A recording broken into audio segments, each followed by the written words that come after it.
তাহলে তোমরা দেখো খেয়াল করে যে 3 নাম্বার অঙ্কটা আমাদের এই নোটের আলোকে, এবং এই অঙ্কটা আমি আজকে তোমাদেরকে করে দেব, এবং এটা কিন্তু ডাইরেক্ট কস্টিং অ্যাবজর্পশন কস্টিং এর জন্য একটা গুরুত্বপূর্ণ একটা বিষয়, যেটা আমি এখন তোমাদেরকে আমি করাচ্ছি। এটা 2017 সালের পরীক্ষাতে এসেছিল। তো যাই হোক, আমি এই 3 নাম্বার অঙ্কটা পার্ট সি এর এটাই আমি কপি করে এখন তোমাদেরকে এটা সমাধান করাবো। আমি অঙ্কটা কপি করে একদম নিচে নিয়ে গেলাম। তোমরা আমার সাথে সাথে অঙ্কটা করবে। এই যে 3 নাম্বার অঙ্ক,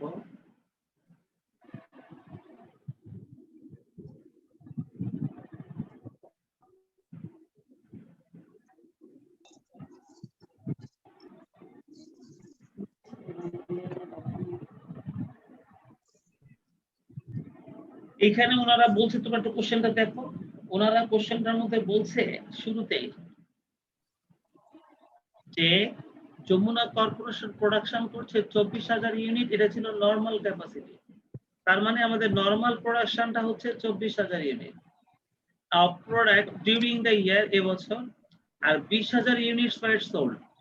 আর এখান থেকে আমরা বিক্রয় করছি 20,000 ইউনিট। ও আচ্ছা, অ্যাকচুয়াল প্রোডাকশনটা তো দেওয়া নেই।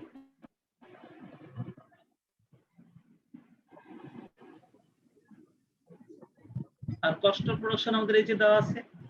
ও আচ্ছা, না এই অঙ্কটা তোমার ওই নোটের আন্ডারে পড়ছে না, সরি। এটা এমনি সাধারণ অঙ্ক, তবে এটা আমরা মনে হয় 2 নম্বর অঙ্কটা মনে করে ফেলছিলাম। দেখো তো তোমরা একটু ভালো করে খেয়াল করে তোমাদের খাতায় 2 নম্বর অঙ্কটা আছে কিনা, পার্ট সি এর 2 নম্বর অঙ্কটা আছে কিনা দেখো তো।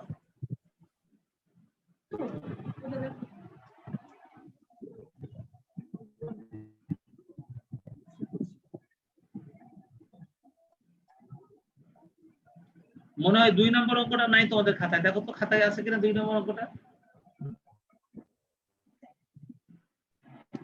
স্যার নাই। কিন্তু পার্ট সি এর 1 নম্বর অঙ্কটা কি আছে?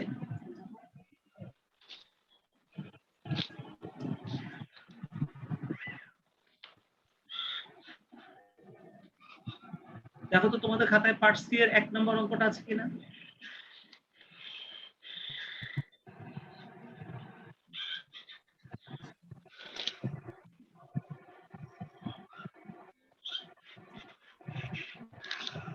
বৃষ্টি তোমার খাতায় আছে কিনা সবাই দেখো তো।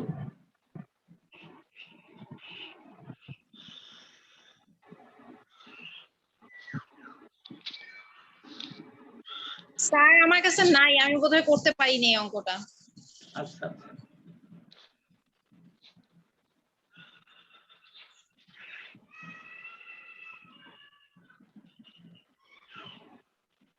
স্মৃতি তোমার খাতায় আছে? না স্যার, আমাদের তো শেষ 2টা না 3টা ক্লাস করতে পারি নাই তো, যার জন্য আমার। আচ্ছা দেখো তো 8 নম্বর অঙ্কটা আছে কিনা, যে 3টা স্টার চিহ্ন দাও, 8 নম্বর অঙ্কটা আছে কিনা।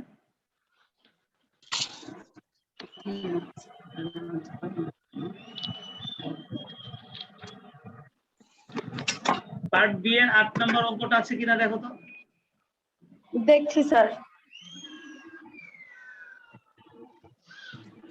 স্যার আমার কাছে আছে লাস্ট 6 পর্যন্ত। পার্ট বি এর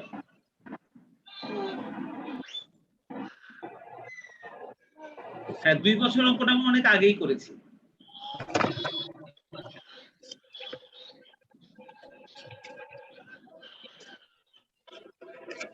স্যার প্রবলেম এইটার জন্যই আপনি নোট দুইটা লিখে দিয়েছিলেন, কিন্তু অঙ্কটা করা হয় না। ভেরি গুড, আমারও তাই মনে হচ্ছে যে 8 নম্বর অঙ্কের জন্য আমি নোটটা লিখে দিয়েছিলাম, কিন্তু অঙ্কটা এখনো দুইটা করানো নোট হয়নি। লিখে দিয়েছিলেন, কিন্তু হচ্ছে গিয়ে 7 নম্বর পর্যন্ত আমাদের কমপ্লিট ছিল।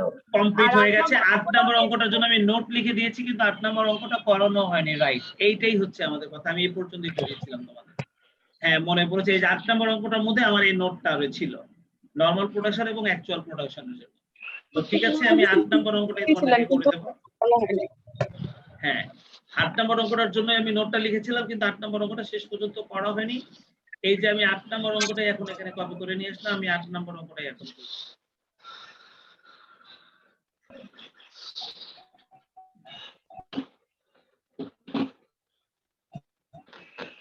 এই যে আমাদের 8 নম্বর অঙ্কটা, এবং তোমরা একটু দেখো তাকায় সবাই ভালো করে, যে নোটটা আমি তোমাদেরকে লিখে দিয়েছিলাম, এবং এটা বলতে পারো যে ডাইরেক্ট কস্টিং অ্যাপ্লিকেশন কস্টিং এর সর্বশেষ note.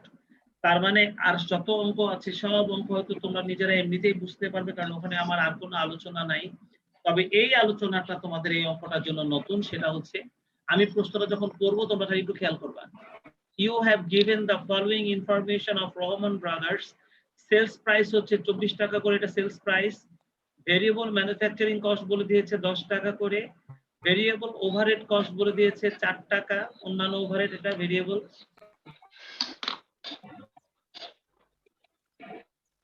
Per unit fixed overhead বলে দিয়েছে 3 টাকা পার ইউনিট। ওই যে ব্র্যাকেটে বলে দিয়েছে based on the capacity of 10,000 unit. এই যে 10,000 ইউনিটের ভিত্তিতে আমরা যে ফিক্সড ওভারহেডটা বের করেছি, এই 10,000 ইউনিটটা আমাদের নরমাল প্রোডাকশন। আমি তোমাদেরকে একটা নোট লিখে দিয়েছিলাম, ফিক্সড ফ্যাক্টরি ওভারহেডটা সবসময় নরমাল প্রোডাকশনের ভিত্তিতেই বের করা হয়। ফিক্সড ফ্যাক্টরি ওভারহেডটা সবসময় নরমাল প্রোডাকশনের ভিত্তিতেই বের করা হয়। আমি এরকম একটা নোট লিখে দিয়েছিলাম। এটা হচ্ছে সেই ফিক্সড নরমাল প্রোডাকশন 10,000 ইউনিট। আর ফিক্সড মার্কেটিং এক্সপেন্স হচ্ছে 8,000, আর আমাদের অ্যাকচুয়াল প্রোডাকশনটা হচ্ছে 8,000 ইউনিট, আর সেল করেছি আমরা 5,000 ইউনিট। তোমরা একটু খেয়াল করে দেখো, অ্যাকচুয়াল প্রোডাকশন 8,000 ইউনিট, কিন্তু নরমাল প্রোডাকশন 10,000 ইউনিট। আমাদের অ্যাকচুয়াল প্রোডাকশন এবং নরমাল প্রোডাকশন কিন্তু এখানে সমান না। অ্যাকচুয়াল প্রোডাকশনটা 8,000 ইউনিট আর নরমাল প্রোডাকশনটা হচ্ছে 10,000 ইউনিট। তার মানে আমাদের এই দুটো জিনিস যখন সমান হয় না, তখন অ্যাবজর্পশন কস্টিং এ ফিক্সড ফ্যাক্টরি ওভারহেডে একটা ভেরিয়েন্স সৃষ্টি হয়। ফিক্সড ফ্যাক্টরি ওভারহেডে একটা ভেরিয়েন্স সৃষ্টি হয়, আমি তোমাদেরকে সেই ভেরিয়েন্সটা বোঝাবো। আর দেখো আমাদের ফিক্সড মার্কেটিং এক্সপেন্স বলছে 8,000, আর প্রোডাকশন 8,000 ইউনিট, তার মধ্যে আমরা সেল করছি 5,000 ইউনিট। তোমরা বলো তো, 8,000 ইউনিট মাল প্রোডাকশন করে যদি 5,000 ইউনিট মাল আমরা সেল করি, তাহলে আমাদের 3,000 মাল ক্লোজিং স্টকে রয়ে গেছে না? 8,000 মাল প্রোডাকশন করে যদি 5,000 মাল সেল করি, তাহলে আমাদের 3,000 মাল ক্লোজিং স্টকে রয়ে গেছে না? ওনারা পরিষ্কার করে বলে দিয়েছে prepare income statement using absorption costing. তাহলে চলো আমরা এখন যদি এই অঙ্কের ইনকাম স্টেটমেন্ট যদি করি আন্ডার অ্যাবজর্পশন কস্টিং এ, তাহলে তার আগে আমাদেরকে ম্যানুফ্যাকচারিং কস্ট পার ইউনিটটা বের করে নিতে হবে। তার আগে আমাদেরকে ম্যানুফ্যাকচারিং কস্ট পার ইউনিটটা বের করে নিতে হবে। আমরা ম্যানুফ্যাকচারিং কস্ট পার ইউনিটটা বের করে নেব। সবাই রেডি হয়ে যাও, আমার সঙ্গে সঙ্গে অঙ্কটা করবা। যে লাইনটা বুঝবে না আমাকে বলবে। আমরা প্রথমে একটা ওয়ার্কিং করে নিব এই অঙ্কটা করতে গেলে।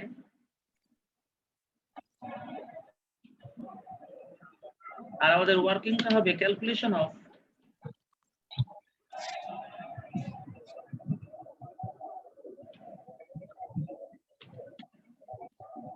Manufacturing cost per unit. Calculation of manufacturing cost per unit, এটা আমরা প্রথমে বের করে নেব।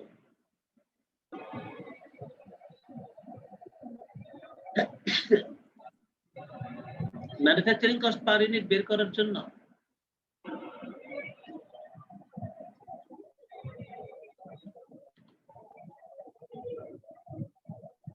আন্ডার অ্যাবজর্পশন কস্টিং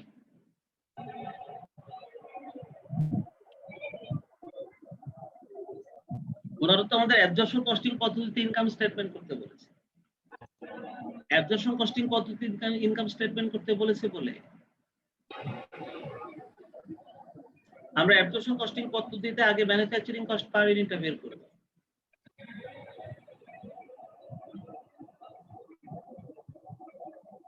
এটা বের করার জন্য রেডি হয়ে যাও।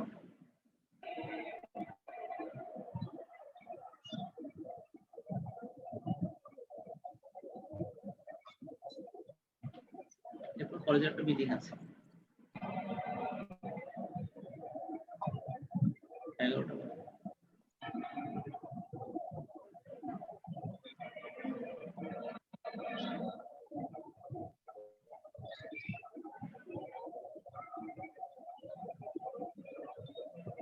দেখো তো আমাদের এখানে ওনারা ভেরিয়েবল ম্যানুফ্যাকচারিং কস্ট কিন্তু 10 টাকা হচ্ছে আগেই দিয়ে দিয়েছে, দেখছো?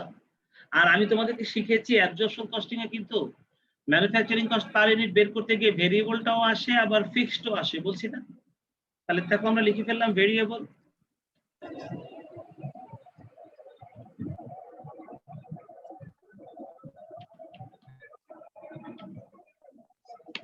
ম্যানুফ্যাকচারিং কস্ট পার ইউনিট আমাদের variable manufacturing cost per unit ছিল 10 টাকা। আর এবার আমরা নিচে লিখবো fixed manufacturing cost per unit. দেখো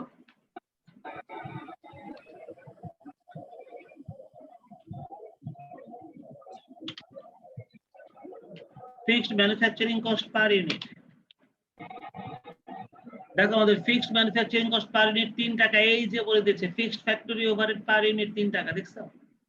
তাহলে এই যে লিখে দিলাম আমরা 3 টাকা। তাহলে আমাদের টোটাল ম্যানুফ্যাকচারিং কস্ট পার ইউনিটটা কত চলে আসে দেখো তো।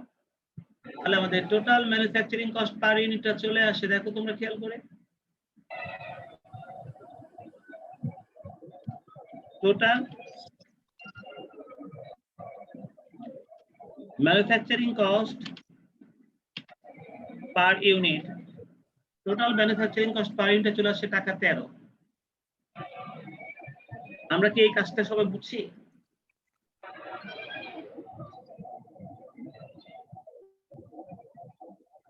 আমরা total manufacturing cost per unit টাকা 13 বের করে ফেলেছি। আমরা কি এই ওয়ার্কিংটা বুঝি? জি স্যার। এবার দেখো ওনারা বলেছে যে prepare income statement using absorption costing. এবার আমরা অ্যাবজর্পশন কস্টিং এর পদ্ধতি ব্যবহার করে আমরা এখন একটা ইনকাম স্টেটমেন্ট তৈরি করব। চলো আমরা অ্যাবজর্পশন কস্টিং ইনকাম স্টেটমেন্ট তৈরি করব। তবে মনে রেখো এই অঙ্কে নরমাল প্রোডাকশন আর অ্যাকচুয়াল প্রোডাকশনটা সমান নয় বলে এখানকার কিন্তু ফিক্সড ফ্যাক্টরি ওভারহেডে একটা ভেরিয়েন্স সৃষ্টি হবে। আমি তোমাদেরকে ভেরিয়েন্সটা শিখিয়ে দিচ্ছি, কিভাবে আমরা ভেরিয়েন্সটা ক্যালকুলেশন করে দেখাবো তোমাদেরকে, সেটা এই অঙ্কটা করতে গিয়ে আমি বুঝাই দিব। চলো আমরা লিখে ফেলি income statement.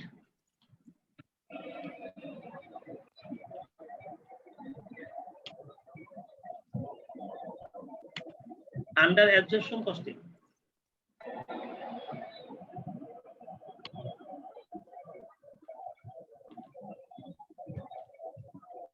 income statement under absorption costing.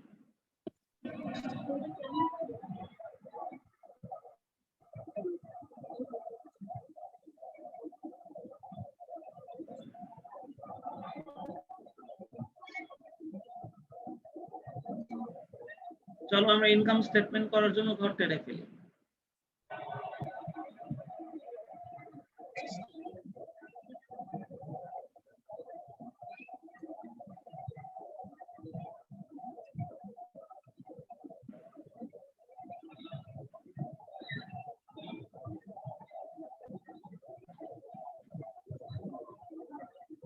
Particulars টাকা টাকা।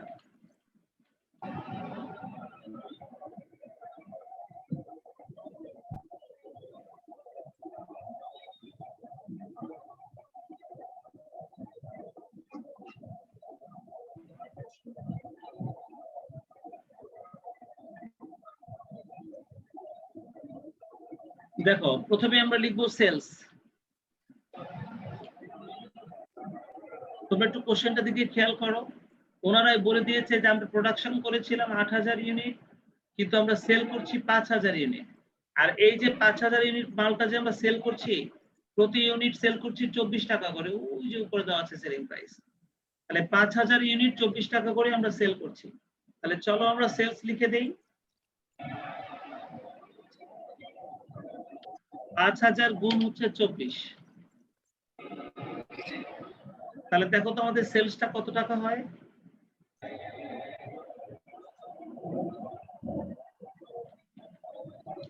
এক লক্ষ 20,000।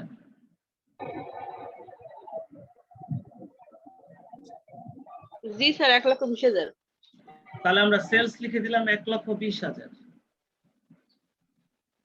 এবার আমরা এখান থেকে লেস করে দিব।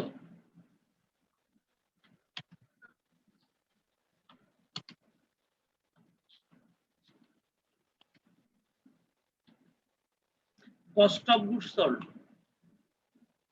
তোমরা জানো যে অ্যাবজর্পশন কস্টিং এ কিন্তু আমরা কস্ট অফ গুডস সোল্ডটা লেস করি। আমরা সরাসরি কস্ট অফ গুডস সোল্ডটা লেস করি। আর কস্ট অফ গুডস সোল্ডটা বের করতে গিয়ে তোমাদের তো এর আগে একটা দুইটা না বেশ কয়েকটা অঙ্ক করানো হয়েছে পার্ট বিতে ইনকাম স্টেটমেন্ট। তাই তোমাদের কিছুটা হলেও মনে আছে। আবার ঈদের সময় মাংস খাইছো বেশি, তাতে করে পড়ালেখা অনেক কিছু ভুলে গেছে। সেই জন্য আমি আবার ঠান্ডা মাথায় ধীরে ধীরে করাই দিচ্ছি। দেখো কস্ট অফ গুডস সোল্ড বের করতে গিয়ে প্রথমে ওপেনিং ইনভেন্টরি।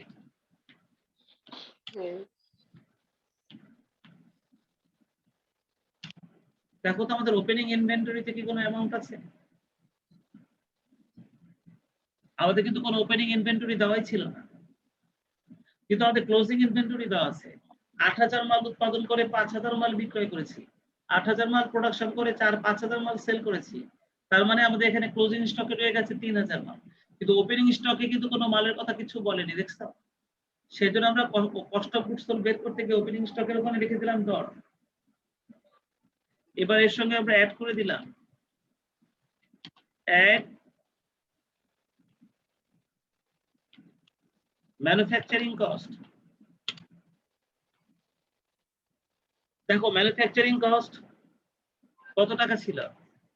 ম্যানুফ্যাকচারিং কস্ট হচ্ছে আমরা উৎপাদন করেছি 8,000 ইউনিট,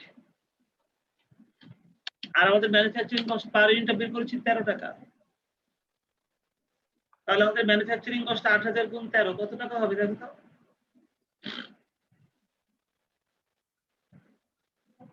স্যার 1,04,000।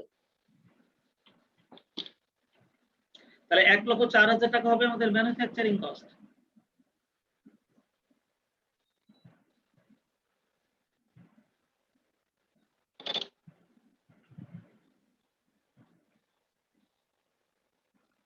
তাহলে যোগফলটা 1,04,000।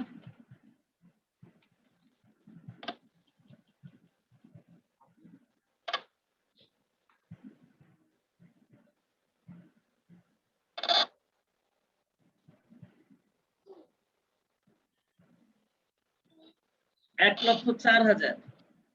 আচ্ছা বলো তো এবার এখান থেকে আমরা লেস করে দেবো না ক্লোজিং স্টক?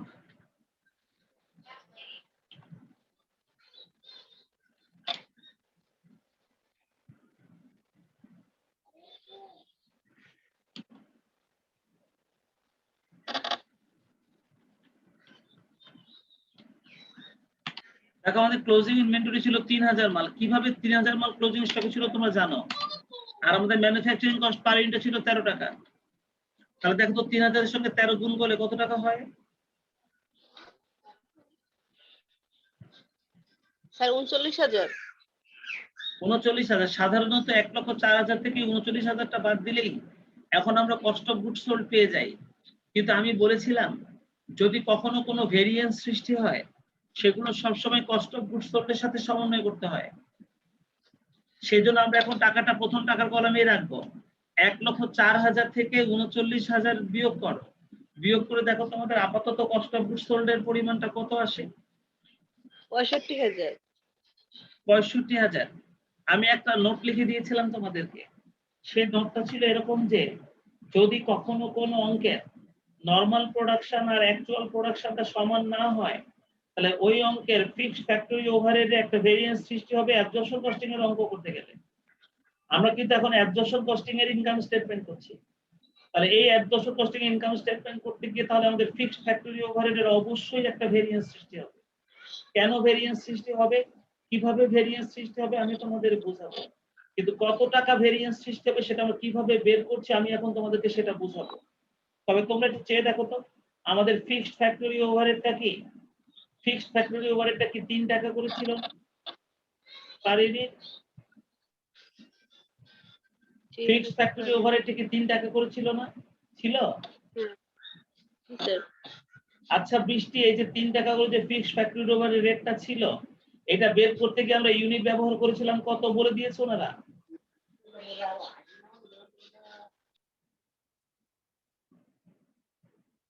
বৃষ্টি দেখতে পাচ্ছ আমরা যে ফিক্সড ফ্যাক্টরি ওভারহেড 3 টাকা যে বের করেছিলাম সেটা বের করতে গিয়ে কিন্তু আমরা ইউনিট ব্যবহার করেছিলাম 10,000, তাই না? দেখছো খেয়াল করে সবাই? এই 3 টাকা ফিক্সড ফ্যাক্টরি ওভারহেড বের করতে গিয়ে আমরা প্রোডাকশন ইউনিট ব্যবহার করেছিলাম কত? 10,000 না? হ্যাঁ স্যার। আচ্ছা তাহলে বলো তো আমাদের টোটাল ফিক্সড ওভারহেডটা কত টাকা ছিল?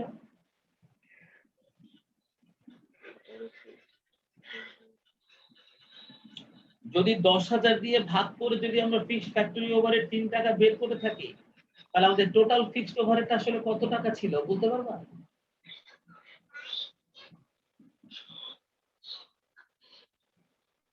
স্মৃতি মনোযোগ নাই বোধহয় না?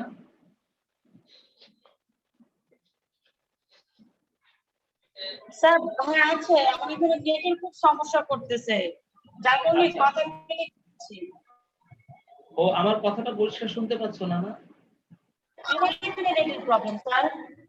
আচ্ছা আচ্ছা, মানে আমি বলতে চাচ্ছি আমাদের যে ফিক্সড ফ্যাক্টরি ওভারহেডটা এখানে 3 টাকা ওনারা যে দিয়ে দিয়েছে, এটা বের করতে গিয়ে আমরা 10,000 ইউনিট ব্যবহার করেছি।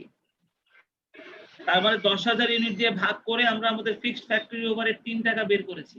তাহলে আমাদের টোটাল হ্যাঁ। ফিক্সড ওভারহেড অ্যাকচুয়ালি কত ছিল? তার মানে আমাদের টোটাল ফিক্সড ওভারহেড অ্যাকচুয়ালি 3 × 30 টাকা, 30,000 টাকা ছিল না?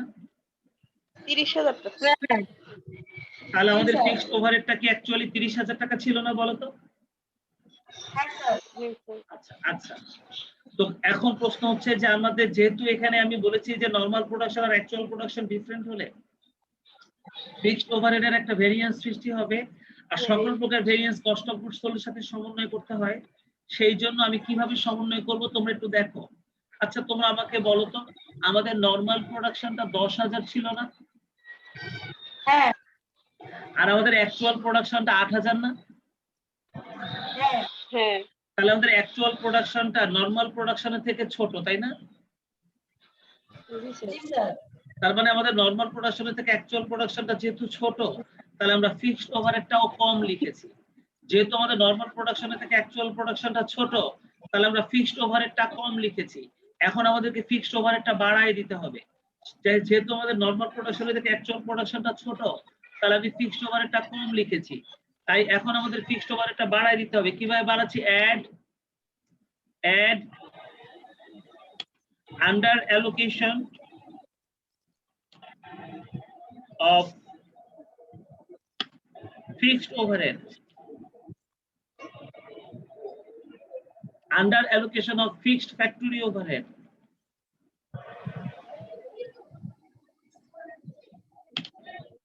under allocation of fixed factory overhead। আচ্ছা এই আন্ডার অ্যালোকেশনটা আমরা কিভাবে বের করছি তোমরা দেখো। আমাদের নরমাল প্রোডাকশনটা ছিল 10,000, অথচ আমাদের অ্যাকচুয়াল প্রোডাকশনটা ছিল 8,000, আর আমাদের ফিক্সড ফ্যাক্টরি ওভারহেডটা ছিল 3 টাকা করে। তাহলে দেখো তো আমাদের ফিক্সড ফ্যাক্টরি ওভারহেড আমরা কত টাকা কম লিখেছি বের হবে, দেখো তো কত টাকা কম লিখেছি। 10,000 টাকা ছিল নরমাল প্রোডাকশন, 8,000টা হলো অ্যাকচুয়াল প্রোডাকশন। তার মানে আমাদের প্রোডাকশনটা কম হচ্ছে 2,000 ইউনিট, তার সঙ্গে 3 টাকা গুণ, তাহলে 2,000 গুণ 3 তাতে 6,000 টাকা। তাহলে আমরা 6,000 টাকা কম লিখেছি, তাই না? হ্যাঁ স্যার। এখন আমরা সেই 6,000 টাকা এখানে যোগ করে দিলাম। তাহলে আমাদের কস্ট অফ গুডস সোল্ডের পরিমাণটা কত আসে? 71,000। 71,000। আমি এখন এই জিনিসটা তোমাদের একটু বুঝাবো কিভাবে আমাদের ফিক্সড ওভারহেড আমরা 6,000 টাকা কম লিখলাম, আমি সেটা এখন তোমাকে বোঝাবো। আচ্ছা স্মৃতি আমাকে বলো তো, এই যে আমি 8,000 গুণ 13 টাকা যে ম্যানুফ্যাকচারিং কস্টটা লিখেছি, এই ম্যানুফ্যাকচারিং কস্ট যে 8,000 গুণ 13 লিখেছি 1,04,000, এর মধ্যে 3 টাকাটা ফিক্সড কস্ট ছিল না? হ্যাঁ তাহলে 8,000 গুণ 3, তাহলে আমি ফিক্সড কস্টটা 24,000 লিখছি না? তাহলে আমি ফিক্সড কস্টটা 24,000 লিখছি না বলো তো? 8,000 গুণ 3, তাহলে আমি ফিক্সড কস্টটা 24,000 লিখছি না? অথচ আমাদের ফিক্সড কস্টটা না 30,000 ছিল?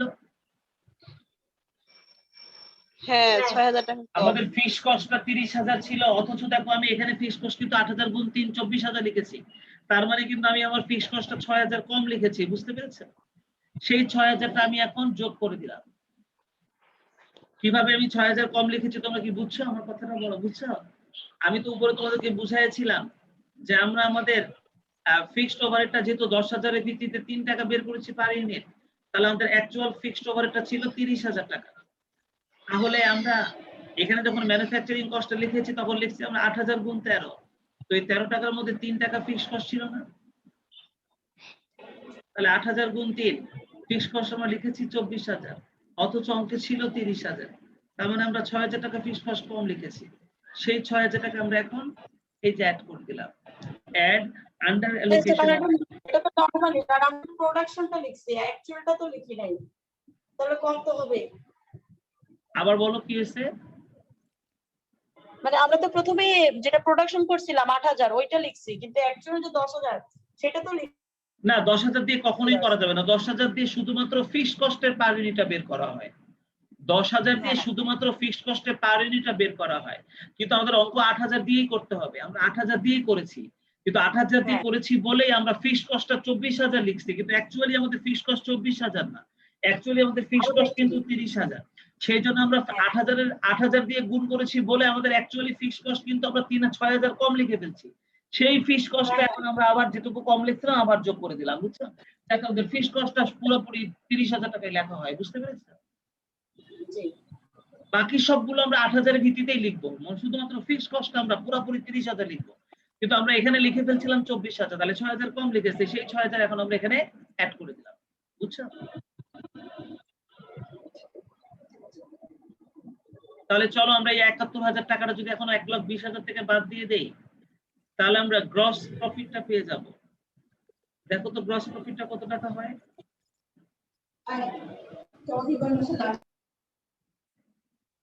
আমাদের গ্রস প্রফিটটা কত টাকা হয় দেখো তো।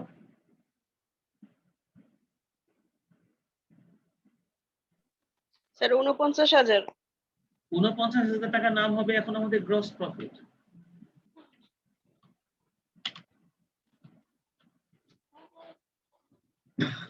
এটাকে আমরা গ্রস প্রফিটও বলি, গ্রস মার্জিনও বলি।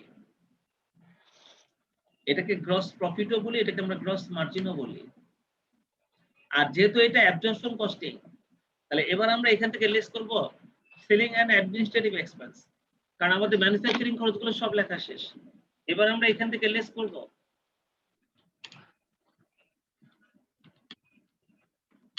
Selling and administrative expense.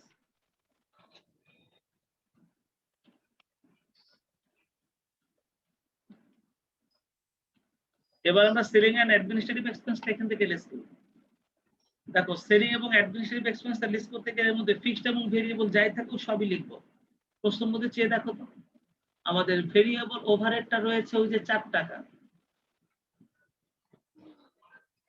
আর আমাদের ফিক্সড মার্কেটিং এক্সপেন্স রয়েছে ওই যে 8,000, দেখছো? তাহলে চলো আমরা লিখে ফেলি সেলিং এবং অ্যাডমিনিস্ট্রেটিভ এক্সপেন্সের আন্ডারে ভেরিয়েবল। আমাদের ভেরিয়েবলটা ছিল 4 টাকা, এবং মনে রেখো সেলিং এবং অ্যাডমিনিস্ট্রেটিভ এক্সপেন্সটা সবসময় সেলস ইউনিট দিয়ে গুণ করে বের করতে হয়। 5,000 গুণ হচ্ছে 4 টাকা। সেলিং এবং অ্যাডমিনিস্ট্রেটিভ এক্সপেন্সের ইউনিটটা সবসময় সেলস ইউনিট দিয়ে গুণ করে বের করতে হয়। তাহলে সেলিং এবং ডিস্ট্রিবিউশন এক্সপেন্সটা আমরা 5,000 মাল সেল করছি, যে 5,000 মাল সেল করছি ওই 5,000 দিয়ে গুণ করে বের করতে হয়। 20,000 টাকা হচ্ছে আমাদের ভেরিয়েবল, আর আমাদের ফিক্সড হচ্ছে 8,000 টাকা দেওয়া ছিল। আমাদের ফিক্সড সেলিং এবং অ্যাডমিনিস্ট্রেটিভ এক্সপেন্স ফিক্সড টাকা যেখানে দেওয়া আছে, ফিক্সড মার্কেটিং এক্সপেন্স ছিল ওই যে 8,000 টাকা, দেখছো? তাহলে ফিক্সড দেওয়া আছে 8,000 টাকা।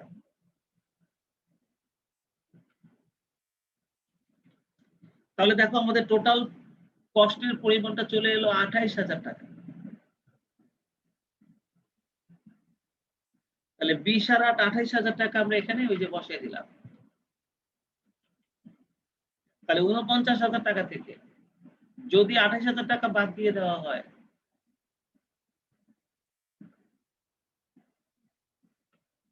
তাহলে আমরা আমাদের নেট প্রফিটটা পেয়ে যাব। দেখো তো নেট প্রফিটটা কত টাকা হয়।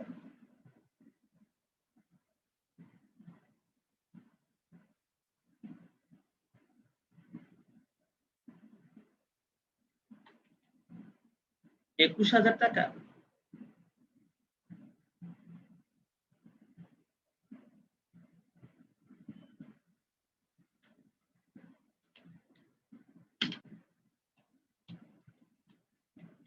এটাই আমাদের নেট প্রফিট। বৃষ্টি, তুমি ইনকাম স্টেটমেন্টটা কি বুঝতে পেরেছো?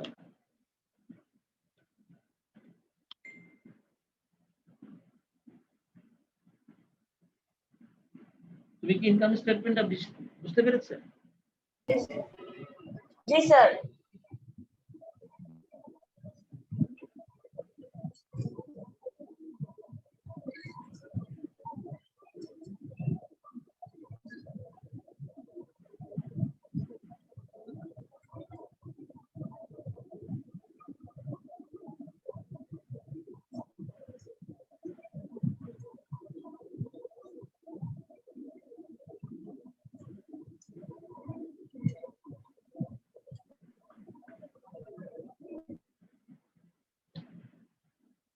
এই ইনকাম স্টেটমেন্টটা করতে গিয়ে আমি মূলত যেই জিনিসটা তোমাদেরকে শেখাতে চেয়েছি সেটা হচ্ছে এই লাইনটা, add under allocation of fixed factory overhead.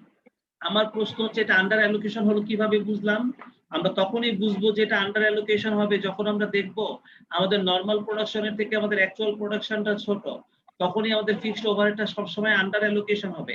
আর যখন আমাদের নরমাল প্রোডাকশনের থেকে অ্যাকচুয়াল প্রোডাকশনটা বেশি হয়ে যাবে তখন ওটা ওভার অ্যালোকেশন হবে, তখন আমরা সেটা মাইনাস করতাম। তোমরা কি আমার কথা বুঝতে পারছো? যখন নরমাল প্রোডাকশনের থেকে আমাদের অ্যাকচুয়াল প্রোডাকশনটা ছোট হবে তখন ফিক্সড ওভারহেডটা সবসময় আন্ডার অ্যালোকেশন হবে আর ওটা আমরা অ্যাড করে দেব। আর যখন আমাদের নরমাল প্রোডাকশনের থেকে অ্যাকচুয়াল প্রোডাকশনটা যদি বড় হয় তাহলে আমাদের ফিক্সড ওভারহেডটা ওভার অ্যালোকেশন হয়ে যাবে, তখন আমরা সেটা মাইনাস করে দেব। মনে থাকবে? জি স্যার। আর এই জিনিসটা সবসময় আমরা অ্যাড্রেস করব কস্ট অফ গুডস সোল্ডের সাথে, অন্য কোনো আইটেমের সাথে না। এই ওভার ভ্যালুয়েশন বা আন্ডার অ্যালোকেশনের কাজটা আমরা সবসময় কার সঙ্গে করব? কস্ট অফ গুডস সোল্ডের সাথে করব। আর এই জিনিসটুকু শেখানোর জন্যই মূলত এই অঙ্কটা করানো, আর এই জন্য এই অঙ্কটা এত ইম্পর্টেন্ট। এবং দেখো এটা 2016 সালে ফাইন্যান্স ডিপার্টমেন্টের কোশ্চেন হিসেবে আসছিল। তোমাদের অঙ্কটা আমি করালাম, অনেকদিন ক্লাসের মধ্যে ছিলাম না আমরা। 8 নাম্বারটা খুবই ইম্পর্টেন্ট একটা অঙ্ক ছিল, আমি করাই দিলাম। আর সবাই তোমরা খুবই ব্যস্ত। আমি মাত্র আজকে 2 জনকে পেলাম ঠিক মতন, বৃষ্টিকে তো ঠিক মতন পেলাম না। তো আজকে আর আমি তোমাদের কোনো ক্লাসটা করছি না, আমি ওই কলেজের একটা মিটিং আছে, মিটিং এ যাব। আজকে এই পর্যন্ত থাকো, নেক্সট দিন থেকে তোমরা সবাই টাইম মতন ক্লাসে থেকো, ঠিক আছে? জি স্যার, কালকে তো স্যার, তাই না আচ্ছা স্যার? স্যার। কালকে স্ট্যাট সবাই ক্লাসে থেকো ঠিক মতন, কালকে থেকে নিয়মিত ক্লাস করো।